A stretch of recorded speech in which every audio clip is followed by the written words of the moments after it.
दोस्तों कहते हैं जब किसी व्यक्ति की सफलता किसी दूसरे व्यक्ति को हजम नहीं होती तो वो उस सफल व्यक्ति की सफलता को किस्मत का श्रेय देने लगता है। ऐसा अब तो कम होता है लेकिन पहले बहुत हुआ करता था। दरअसल दोस्तों आज हम बात कर रहे हैं ऑटोमन एम्पायर की एक बेहद ताकतवर महिला के बारे में जिसे हैटिस हलीमा खातून के नाम से जाना जाता है। इस महिला ने ऑटोमन की महिलाओं को उनकी पहचान दिलाने में मदद की थी, लेकिन सिर्फ अपने मतलब के लिए। औरतों की मदद की आड़ में हलीमा ने अपनी अय्याशियों और अपने क्रूर स्वभाव को बढ़ावा दिया था।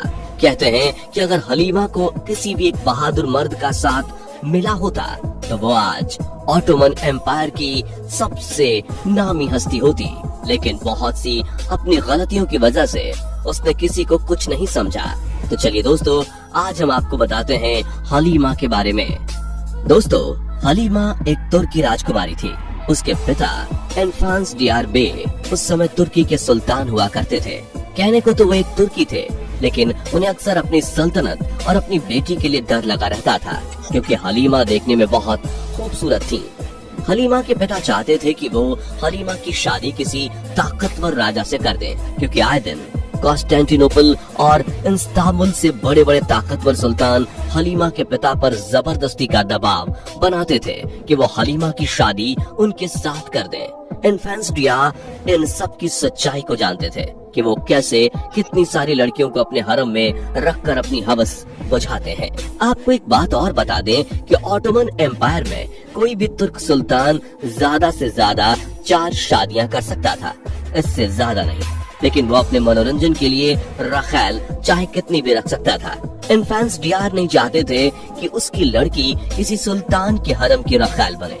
तभी उन्हें एंड्रीने के सुल्तान मुराद द्वितीय के बारे में पता चला। इन्फेंस डियार चाहते थे कि कैसे भी मुराद उसकी बेटी को एक बार देख ले। अगर मुराद एक बार उसकी बेटी को देख लेगा तो मुराद ही उसकी बेटी के लिए अपना रिश्ता लेकर आएगा।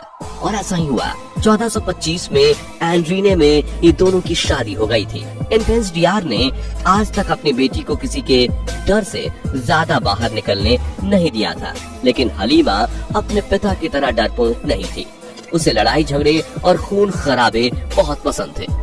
मुस्लिम त्योहारों के मौके पर हलीमा ही बड़े जानवरों को काटती थी। उसे ऊंट को काटना बहुत पसंद था। त्योहारों के समय वो अपने हाथों से ही ऊंट की कुर्बानी देती थी और उन्हें खुद ही अपने हाथों से काटती और पकाती थी। इतनी बहादुर और खूंखार होने के बाद भी इन्फेंस डियार डरते थे कि कहीं उनकी बेटी किसी क्रूर सुल्तान के हाथ न लग जाए।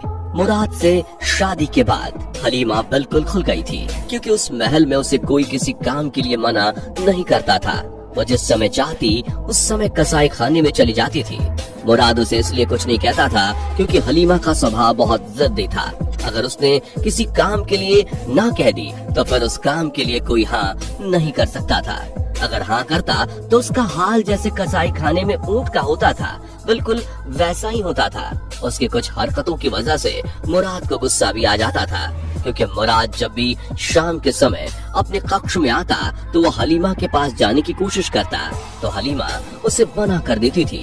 हलीमा उसे मना इसलिए करती थी क्योंकि हलीमा और मुराद की उम्र में करीब 26 साल का अंतर था और मुराद दिन भर अपने हरम में व्यस्त रहता था। हलीमा की उम्र उस समय करीब 24 साल थी और मुराद की उम्र उस समय 50 साल थी। हलीमा को उस समय भरपूर मात्रा में वो चीज नहीं मिल पा रही थी जो उसे चाहिए थी, इसलिए उसकी चिड़चिड़ाहट और गुस्सा और ज्यादा बढ़ता जा रहा था। ऑटोमन एम्पायर में मुराद पहला सुल्तान था जिसने अपने राज्य के सिपाहियों को अनातोलिया से बुलवाया था। ये सिपाही कोई आम सिपाही नहीं थे। इनके शरीर का कद करीब 7 फीट था और शरीर तो ऐसा था कि कोई सांड भी इनके आगे बच्चा लगे। और ये सारे सिपाही महल के उन कोनों पर ज्यादा तैनात रहते थे जहाँ पर कोई कीमती सामान होता था। इसलिए मुराद ने इन सिपाहियों की एक टुकड़ी अपने शाही कक्ष के बाहर भी पहरे के लिए रखी थी। मुराद वैसे तो दिन भर अपने आप को राज्य के कामों में और हरम में व्यस्त रखता, लेकिन शाम होते ही वो हलीमा के साथ रंगरलिया मनाने चला आता था। लेकिन हलीमा के शरीर की जब तृप्ति करने में मुराद पूरी तरह से नाकाम रहा और 24 साल की उम्र में उसे वो वैवाहिक सुख नहीं दे पाया तो हलीमा ने उसके साथ सोना ही बंद कर दिया था। मुराद और हलीमा के बीच रोज अनबन होती थी और कक्ष के बाहर खड़े सिपाहियों को ये पूरी अनबन सुनाई देती थी। इस चीज को बखूबी वो समझते थे कि आखिर रोज रोज ये लड़ाई क्यों हो रही है। लेकिन जैसे ही हलीमा या फिर मुराद इन सिपाहियों के सामने से गुजरते थे तो सिपाही ऐसे बर्ताव करते थे कि उन्होंने कुछ सुना ही नहीं हो। एक दिन शाम को कॉन्स्टेंटिनोपल की तरफ से एक पत्र आया कि मुराद को कॉन्स्टेंटिनोपल के महल में तुरंत अपनी उपस्थिति दर्ज करनी है। ऐसा इसलिए हुआ क्योंकि ऑटोमन एम्पायर के मुस्लिमों में आपस में ही एक गृह युद्ध छिड़ गया था जो कि एंड्रोने तक पहुंचने वाला था, लेकिन उसे अभी कॉन्स्टेंटिनोपल में ही रोक लिया गया था। इसलिए मुराद को रात के समय ही कॉन्स्टेंटिनोपल के लिए निकलना पड़ा। मुराद, उसके 9 मंत्री और करीब 300 सैनिक कॉन्स्टेंटिनोपल के लिए निकल पड़े। जमाने बाद पहली बार ऐसा हुआ था कि हलीमा अपने कक्ष में अकेली थी। रात में करीब 2 बजे मुराद ने महल से रुखसत किया और हलीमा ने अपने कक्ष से रुखसत किया। कमरे से बाहर निकलते ही वहाँ खड़े 2 सिपाहियों ने उसके सामने सर झुकाया और पूछा कि आप इतनी रात में बाहर निकली हैं, अगर कोई काम हो तो बताइए। हलीमा की नजर उन सिपाहियों के सीने पर थी। वो उन दोनों को इतनी खतरनाक नजरों से देख रही थी कि मानो उन्हें अभी खा ही जाएगी। हालांकि सिपाहियों को भी पता था कि आखिर हलीमा को किस चीज की भूख है, लेकिन वो एक राजकुमारी थी, इसलिए उनकी हिम्मत नहीं हुई कि उसके सामने कुछ बोल सके। हलीमा बिना कुछ बोले ही कक्ष में चली गई और करीब 20 मिनट बाद फिर बाहर आई और सिपाहियों से कहा कि कक्ष में कुछ चूहों ने उसे परेशान कर दिया है, कृपया कक्ष में जाकर उन चूहों को मार दे। सिपाही भी हैरान थे कि बड़े बड़े ऊंटों को एक बार में मार देने वाली राजकुमारी आज चूहों के लिए हमारे पास आई है। खैर, उन्होंने कक्ष के अंदर प्रवेश किया और हर कोने में चूहे को ढूंढने लगे। ऐसा पहली बार हुआ था कि इस राज्य में सिपाही राजा के कक्ष के अंदर गए हों, वरना कभी किसी सिपाही की इतनी हिम्मत नहीं हुई कि वो राजा के बुलाने पर भी कक्ष में आया हो। सिपाही चूहों को ढूंढने में व्यस्त थे, लेकिन चूहे तो तब मिलेंगे ना जब कमरे में चूहे हो। तभी सिपाहियों को ऐसा लगा कि जैसे किसी ने दरवाजा बंद किया हो। उन्होंने उठकर देखा तो हलीमा बिना कपड़ों के खड़ी थी और सिपाहियों की तरफ देख रही थी। सिपाही भी समझ चुके थे कि उन्हें अब क्या करना है। उसके बाद रात भर हलीमा जो चाहती थी वही हुआ और करीब सुबह 6 बजे उसने दोनों सिपाहियों को कमरे से बाहर निकाल दिया। दूसरे दिन ऐसा पहली बार था जब हलीमा शादी के बाद इतनी ज्यादा खुश थी। तभी दूसरे दिन कॉन्स्टेंटिनोपल से मुराद का एक पत्र हलीमा के लिए आया, जिसमें लिखा था कि गृह युद्ध बढ़ने के कारण अब निकलना मुश्किल है और वो परेशान न हो, उसे आने में कुछ दिन और लग जाएंगे। यह खबर सुनकर तो हलीमा की खुशी का ठिकाना ही नहीं था। अब तो रोज रात को हलीमा की रंगदलियां मनती थी। ये बात धीरे धीरे कुछ मंत्रियों को पता लगी तो उन्होंने रात में नजर रखी तो उन्हें पता चला कि ये बात सच है। हलीमा की खूबसूरती पर वैसे भी सब मर मिटे थे, बस एक राजकुमारी होने की वजह से कोई कुछ नहीं कहता था, क्योंकि सभी को अपनी जान प्यारी थी। हलीमा ने भी वक्त की नजाकत समझी और मुराद के न होने पर पूरे राज्य की बागडोर अपने हाथों में ले ली और खुद को सुल्तान घोषित कर दिया। और ऐसा उसने मंत्रियों के समर्थन से किया, क्योंकि उसे पता था कि इन मंत्रियों को उससे क्या चाहिए। उसने एंड्रीने के राज्य में हर मंत्री को खुश किया और जो बाद में उसके खिलाफ हुआ उसे कसाई खाने में ले जाकर किसी जानवर की तरह काट दिया।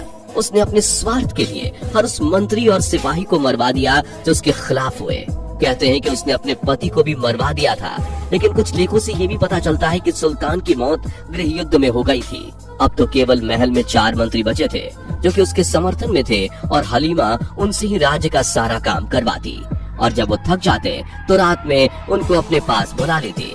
दोस्तों, हलीमा चाहती थी कि वो एक हरम ऐसा तैयार करे जिसमें सिर्फ मर्द हो। हर प्यासी औरत के लिए वो हरम हमेशा खुला रहे, लेकिन ऑटोमन एम्पायर ने हमेशा से ही औरतों को गुलाम समझा है। उन्हें केवल एक वेश्या से ज्यादा कुछ भी नहीं समझा गया है। बता दें कि हलीमा ने मुराद की हरम की औरतों को अच्छा खाना और कपड़े की व्यवस्था कराई और साथ ही दूर देशों से मर्दों को पकड़ के लाने के लिए एक सेना भी तैयार की। लेकिन ये बात महल के कुछ सिपाहियों ने पूरे ऑटोमन एम्पायर में फैला दी थी, जिसकी वजह से कुछ लोगों ने उसे एक साजिश के तहत मार दिया था।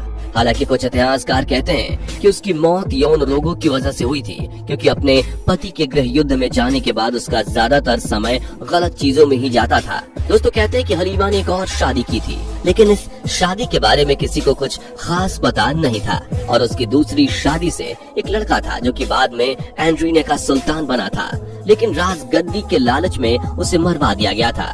दोस्तों हलीमा ने ऑटोमन में लड़का लड़की एक समान नींव रखी थी और उसकी शुरुआत भी उसी ने ही की थी, लेकिन इस इनिशिएटिव को वो चला ना सकी और आगे चलकर ऑटोमन एम्पायर में इसी को लेकर भयानक युद्ध हुआ था। दोस्तों कुल मिलाकर बात करी जाए तो हलीमा ने कुछ काम अच्छे किए, लेकिन शादी के बाद पति से वैवाहिक सपना मिल पाने की वजह से उसने अपने आप को और अपने पूरे साम्राज्य को मिट्टी में मिला दिया और वो हमेशा हमेशा के लिए इतिहास के पन्नों में दफन हो गई। तो दोस्तों कैसी लगी आपको हलीमा की कहानी, नीचे कमेंट में जरूर बताएं। जाने से पहले वीडियो को लाइक शेयर जरूर करें और ऐसे ही और वीडियोस के लिए इस चैनल को सब्सक्राइब करके बेल नोटिफिकेशन को भी जरूर ऑन कर लें। धन्यवाद।